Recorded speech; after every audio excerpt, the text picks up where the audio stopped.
Yang balik lagi di Propaganda program sepak bola. Untuk Anda. Mantap. Seperti biasa kita bakal bahas soal Piala Dunia. Yap. Dan kali ini Piala Dunia yang pertama kali saya tonton, Kak. Wah. Piala Dunia 2002. Kalau Alika tahun berapa? Waktu episode 94. kemarin Anda 98 itu juga yang pertama.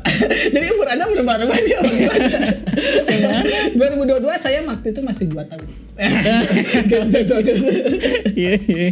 Jadi saya gak ingat.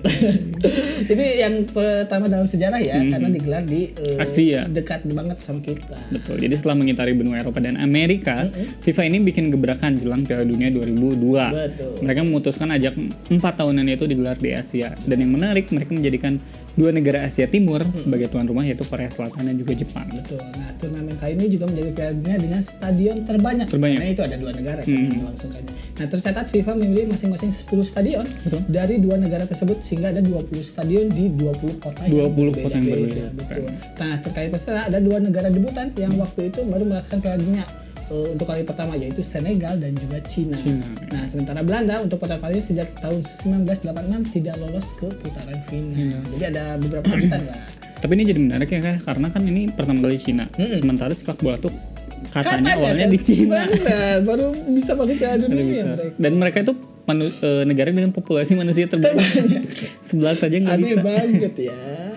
Jadi Piala Dunia ini tuh penuh kejutan. Juara bertahan Prancis kalah 0-1 dari Senegal. Ada Debutan kejutan. tadi, Iya, betul. Prancis ini bahkan harus mengakhiri perjalanan mereka sebagai juru kunci di grup A. Sebaliknya, Senegal keluar dari fase grup sebagai runner up di bawah Denmark. Keren. Di grup D, Korea Selatan jadi juara grup setelah mengalahkan Portugal. Sama kayak Jepang Ya. di Piala Dunia 2022 ini. Dan di grup E, Jerman mengejutkan dengan menang telak 8-0 atas Arab Saudi. Nah, Argentina. Tapi katanya itu ada minyak babinya, Kak, apa gitu? di bolanya. Oh, Jadi ini pemain ada Arabnya- gosip-gosip ada gosip-gosip. underground. Jadi pemain Arabnya gak mau nyentuh Nggak mau bola. nyentuh bola. Ada aja. Nah, Argentina ini kembali bertemu dengan Inggris di grup F. Ini yang kita pernah bahas juga, Argentina Inggris kan selalu Selek clash, terus. iya, di 98 Piala tuh selek. Betul. Nah, jika 4 tahun sebelumnya Inggris kalah dari tim Argentina, maka kali ini Inggris membuat Argentina harus tersingkir di babak grup. Hal serupa harus menimpa Italia yang puas hanya berada di bawah juara grup G, yaitu Meksiko. Sementara Jepang dan Belgia berhasil lolos dari grup H. Jadi kejutan-kejutannya juga dari yang lolos ke putaran selanjutnya. Ke 16 besarnya. Negara-negara besar ini sebenarnya nggak menemui halangan berarti menuju ke babak 16 besar. Tapi muncul kejutan waktu Senegal berhasil mengalahkan Swedia lewat golden goal atau sudden death. Gitu ya. Apesnya golden goal pula yang menghentikan langkah Senegal saat bertemu dengan Turki. Dan golden goal juga yang membantu tuan rumah Korea Selatan menyingkirkan Italia yang dipenuhi bintang. Seperti Christian Vieri, Francesco Totti, Alessandro Del Piero. Betul. Nah, Spanyol nih menjadi korban selanjutnya nih yang gugur di 8 besar. Bahkan mereka kalah langsung oleh tuan rumah Korea Selatan. La Roja waktu itu takluk lewat babak adu penalti. Langkah Korea ini baru terhenti oleh Jerman pada babak semifinal.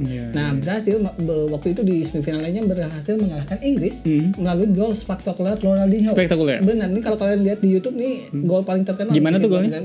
Saya nggak bisa meraktekan dong kalau di sini gimana. Nah, bahkan di perempat final ini si Brasil ini menyingkirkan Turki sebelum akhirnya bisa ke final.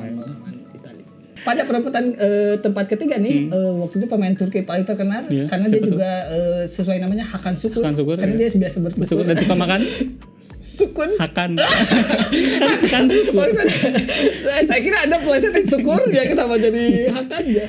Mencetak gol cepat ya, gol tercepat. Iya, sepanjang sejarah Piala Dunia. Betul. Saat Turki mengalahkan Korea Selatan 3-2. Nah, Brazil akhirnya keluar sebagai pemenang setelah mengalahkan Jerman 2-0 melalui 2 gol Ronaldo Nazario de Lima yang Ronaldo yang asli. Betul, waktu itu masih ada rambutnya ini. Kalau di Indonesia itu siapa namanya? Ronaldo Wati. Ganti-ganti. Cuma nama Watinya doang. Iya juga. Nah, tapi di Piala Dunia 2002 ini yang jadi sorotan itu sebenarnya wasit. Oke. Selain munculnya beberapa kejutan, Piala Dunia 2002 juga penuh dengan kontroversi, terutama mengenai kepemimpinan wasitnya itu. Banyak sekali keputusan-keputusan janggal yang begitu kontroversial hingga memengaruhi hasil akhir laga, terutama wasit Iwan Sukoco. Nggak ada dong, Iwan Sukoco nggak ada di Korea waktu itu, ngapain dia? Nah, ketika berhasil lagi kan, ketika Brazil bertemu dengan Turki di grup C, penggawa Turki Hakan Unsay, ini Hakan ini namanya dia suka makan rusa. Bukan, Hakan Uncal. Bukan, ini Hakan Unsal menendang bola yang mengenai paha Rivaldo waktu itu saat bersiap mengambil sepak pojok. Nah, Rivaldo tiba-tiba terjatuh seperti orang yang merasa kesakitan. Nah, yang menarik, Rivaldo justru memegangi wajahnya. Padahal kena paha. Iya, paha. Mungkin ya bagian dari paha itu wajahnya. Nah, yang menarik waktu itu wasit Kim Yung Joo namanya terpancing aksi reak-reakal si Rivaldo itu sehingga memberi Unsay kartu merah. Padahal itu gak ada kontak fisik, cuma ditendang kena paha. Rivaldonya overreact. Nah, bahkan wasit sekelas Pierluigi Collina pun termakan aksi diving Michael Owen saat Inggris mengalahkan Argentina. Jadi emang gak cuma satu doang nih wasit. Collina pun bisa bikin kontroversi. Italia juga dirugikan waktu berhadapan sama Kroasia di fase grup. 2 gol sah mereka dirusak oleh kepemimpinan buruk wasit dari Inggris nih, yaitu Graham Poll dan asisten wasitnya Jens Larsson. Terus ada juga gol Christian Vieri yang dianggap offside meski dalam tayangan lambat dia ini datang dari belakang. Gitu. Dan pada menit terakhir Filippo Inzaghi dianggap melakukan pelanggaran sebelum mengelabui penjaga gawang Stipe Pletikosa. Dalam replay ini kayak Wingardium Leviosa. Bukan dong, Wingardium Pletikosa. Nggak gitu dong. Nah, dalam replay terlihat Inzaghi lah yang sebenarnya dilanggar sama pemain Kroasia tadi. Nah itu baru di babak grup tuh. Kepemimpinan wasit ini semakin memburuk di fase gugur. Aktornya waktu itu Brian Moreno dan Gamal Gandour. Keduanya ini disebut sebagai pelicin jalan Korea Selatan yang saat itu merupakan satu-satunya tuan rumah yang tersisa karena Jepang waktu itu udah gugur. Nah, Moreno bahkan membuat Italia menjadi korban kembali. Jadi emang Italia ini banyak dizolimi. Tapi lihat 2006 juara. Karma emang berbalik ya. Nah, ia memimpin laga 16 besar antara Italia melawan tuan rumah Korsel.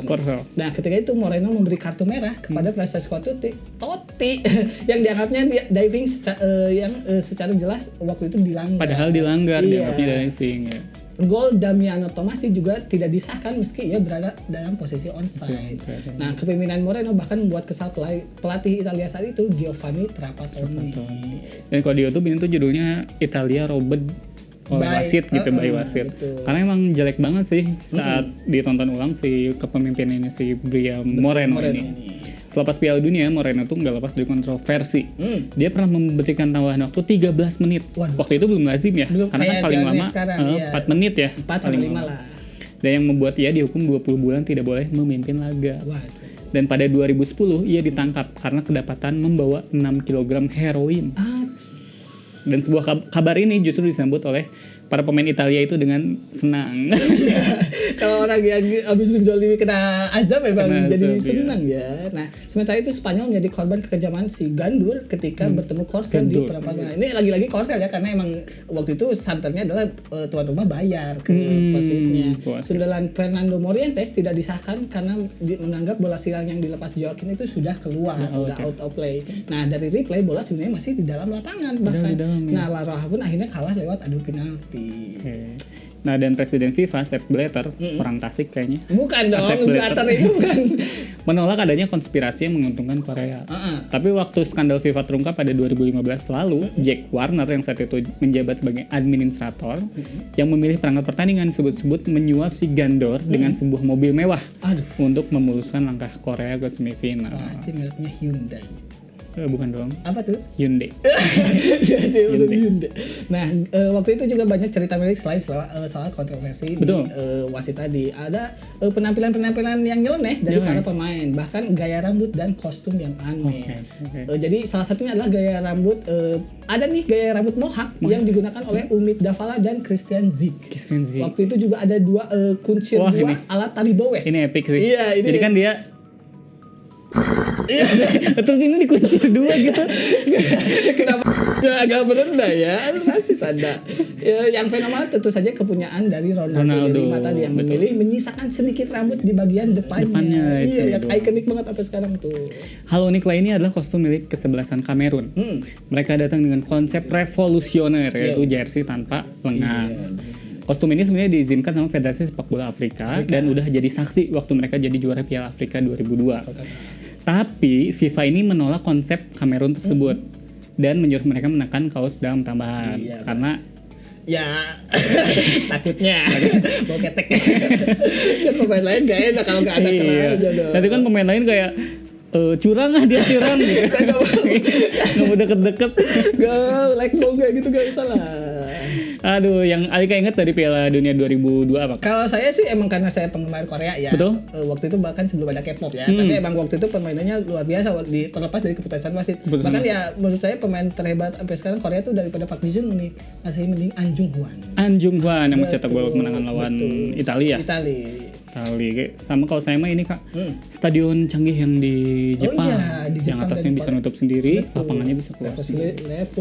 Revolusioner. Aduh menarik banget ya Kak ya bahasan kita di episode kali ini. Kita tadi udah ngebahas Sir Alex Ferguson, udah ngebahas MU yang ke neraka dan juga Piala Dunia 2002. Itu tadi bahasan kami di episode kali ini. Buat Anda yang ketinggalan, Anda bisa mengaksesnya di YouTube ligalaga.id. Jangan lupa untuk terus menyaksikan propaganda program sepak bola untuk Anda hanya di iChannel setiap hari Minggu pukul 7:30 malam. Yang jangan ditonton.